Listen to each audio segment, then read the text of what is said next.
Hi friends, welcome to our channel Ammi Chutney. இன்னைக்கு Tuesday Twinsல தக்காளி use பண்ணி ரெண்டு டிஃபரண்டான ரெசிபீஸ் பார்க்க போறோம். ஃபர்ஸ்ட் நம்ம பார்க்க போறது 5 days வரைக்கும் ஸ்டோர் பண்ணி யூஸ் பண்ணக்கூடிய ஈஸியான தக்காளி தொக்கு. இது நம்ம நாட்டு தக்காளி யூஸ் பண்ணி செய்ய போறோம். இந்த தக்காளி தொக்கு ரைஸ்க்கு, இட்லி, தோசைக்கெல்லாம் ரொம்பவே நல்லா இருக்கும். அடுத்து நம்ம பார்க்க போறது ஈஸியான டேஸ்டான ஒரு டொமேட்டோ ஜாம். இது நம்ம பெங்களூர் தக்காளி யூஸ் பண்ணி செய்ய போகிறோம்.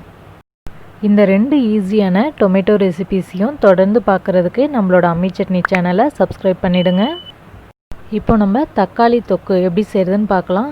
இதுக்கு நல்லா பழுத்த 7 நாட்டு தக்காளி எடுத்துக்கலாம். இதை வாஷ் பண்ணிவிட்டு கட் பண்ணி ஒரு மிக்ஸி ஜாரில் சேர்த்துடலாம். நம்ம தக்காளி தொக்குக்கு 7 தக்காளி எடுத்திருந்தோம். இதுக்கு 15 காஞ்ச மிளகாயை ஒரு வாணலில் கொஞ்சமாக தண்ணியை சூடு பண்ணி மிளகாயை அதில் போட்டு ஸ்டவ்வை ஆஃப் பண்ணிடலாம். சுடு தண்ணியில் மிளகாயை போட்டு அதுக்கப்புறமா நம்ம தக்காளியோடு சேர்த்து அரைச்சோம் அப்படின்னா மிளகாயில் இருக்கிற விதைகள்லாம் நல்லா அரைப்படும். அதுக்காக தான் இந்த தக்காளி தொக்கை நம்ம தண்ணி சேர்க்காம தான் அரைக்க போகிறோம். அதனால் மிளகாயை மட்டும் எடுத்து சேர்த்துக்கலாம். இப்போ இந்த தக்காளி தொக்குக்கு தேவையான அளவுக்கு உப்பு சேர்த்து தண்ணி கொஞ்சம் கூட சேர்க்காம அரைச்சி எடுத்துக்கலாம்.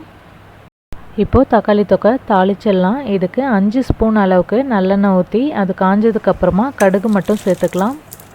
கடுகு நல்லா பொரிஞ்சதுக்கப்புறமா ஒரு கை அளவுக்கு நாட்டு பூண்டை உரிச்சிட்டு சின்ன சின்னதாக கட் பண்ணி வச்சுருக்கேன், அதையும் சேர்த்துக்கலாம். கூடவே வாசனைக்காக ஒரு கொத்து கறிவேப்பிலை. இப்போது பூண்டு பல் கொஞ்சம் சிவந்து வந்ததுக்கப்புறமா நம்ம அரைச்சி வச்சுருக்கிற தக்காளி தொக்கை சேர்த்துடலாம். தக்காளி நம்ம தண்ணி சேர்க்காமல் அரைச்சிருக்கிறதுனால இந்த தக்காளி தொக்கை நல்லா சுண்ட வச்சு நம்ம ஒரு 5 days வரைக்கும் ஸ்டோர் பண்ணி வச்சு யூஸ் பண்ணலாம். இப்போது தக்காளி தொக்கு நல்லா சுண்டி திக்காகிற வரைக்கும் அப்பப்போ நம்ம கலந்து விட்டுட்டே இருக்கலாம். தக்காளி தொக்கு இந்த அளவுக்கு நல்லா சுண்டி எண்ணெய் பிரிஞ்சு வரும்போது நம்ம ஸ்டவ்வை ஆஃப் பண்ணிடலாம். இப்போ நமக்கு ஈஸியான ஸ்பைசியான தக்காளி தொக்கு இட்லிக்கு, தோசைக்கு, ரைஸ்க்கெலாம் ரெடி ஆயிடுச்சு. அடுத்து நம்ம டேஸ்டான ஒரு தக்காளி ஜாம் எப்படி செய்கிறதுன்னு பார்க்கலாம். இந்த தக்காளி ஜாமுக்கு நல்லா பழுத்த 5 பெங்களூர் தக்காளி எடுத்துக்கலாம். இந்த பெங்களூர் தக்காளியில் புளிப்பு இருக்காது, நல்லா தித்திப்பாக இருக்கும். அதனால தான் நம்ம பெங்களூர் தக்காளி யூஸ் பண்ணி ஜாம் செய்கிறோம்.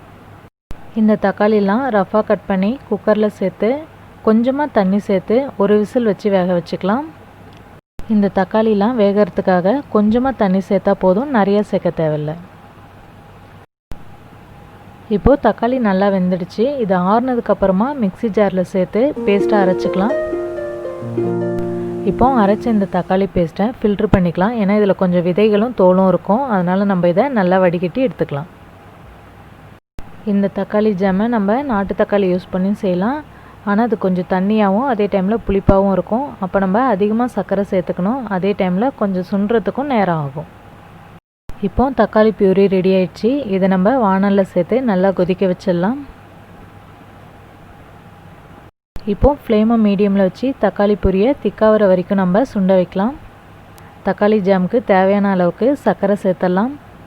5 தக்காளிக்கு 10 ஸ்பூன் அளவுக்கு சுகர் சேர்த்தோம் அப்படின்னா சரியாக இருக்கும். நான் இதில் கொஞ்சம் குறைவாகவே சேர்த்துக்கிறேன்.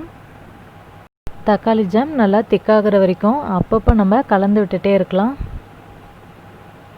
இப்போது பாதி அளவுக்கு திக்காயிடுச்சு. இது இன்னும் கொஞ்சம் நேரம் திக்காகட்டும்.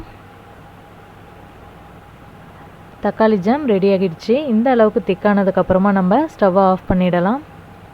இப்போ நம்ம எந்த ப்ரிசர்வேட்டிவ்ஸும் யூஸ் பண்ணாமல் ஈஸியான ஒரு டொமேட்டோ ஜாம் ரெடி பண்ணிட்டோம். இப்போவே இதை நான் ப்ரெட்டுக்கு வச்சு சாப்பிட போகிறேன். நீங்களும் இந்த டொமேட்டோ ஜாமையும் தக்காளி தொக்கையும் ட்ரை பண்ணிவிட்டு உங்களோட ஸ்வீட்டான கமெண்ட்ஸ் எங்களுக்கு அனுப்புங்க. இந்த வீடியோவை மறக்காமல் லைக் பண்ணி எங்களை சப்போர்ட் பண்ணுங்கள். நெக்ஸ்ட் டியூஸ்டேவும் நல்ல 2 ரெசிபிஸோடு நம்ம மீட் பண்ணலாம். தேங்க்யூ.